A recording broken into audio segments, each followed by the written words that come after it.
Today we are going to discuss about plane table serving.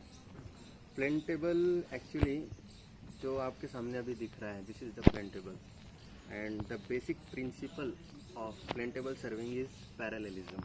हम उसके बारे में अभी थोड़ा डिस्कस करेंगे डिटेल में, लेकिन उसके पहले मैं थोड़ा सा इंट्रोडक्शन दूं प्लेन टेबल के बारे में। तो वो ये है कि plane table is a graphical method of surveying in which the field work and plotting work are carried out simultaneously.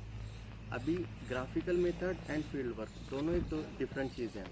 इसके पहले हम जितने भी सर्विंग किए हुए, डंपी लेवल में किए हुए हैं, कंपास ट्रैवर्सिंग में किए हुए हैं, तो उसके अंदर हम क्या करते थे, फील्ड वर्क हम डिफरेंट करते थे और प्लॉटिंग वर्क डिफरेंट करते थे। प्लॉटिंग वर्क हम ऑफिस में आकर करते हैं, अपने घर पर करते हैं और फील्ड के ऊपर हम मेजरमेंट्स लेते हैं। But main difference of plane tabling is that कि हम प्लेन टेबल में प्लॉटिंग वर्क और फील्ड वर्क बोथ कंटिन्यूसली और साइमल्टेनियसली कर सकते हैं। इसका मतलब हमें फील्ड पर जाकर जो कुछ भी हम काम करेंगे तो कुछ रिपीटेशन हमारा ऑफिस में आके या घर पे आके नहीं होने वाला है, हमारा फील्ड पर पूरा का पूरा काम कंप्लीट हो जाने वाला है। ये एक मेन बेसिक एडवांटेज है। दूसरी बात जो प्रिंसिपल ऑफ प्लेन टेबल है वो है कि the principle of plane table surveying is that the rays drawn from different point should pass through a single point, that is the position of station point, and the position of table at any station should be same as that at previous station, that is the table should be accurately oriented at the subsequent station.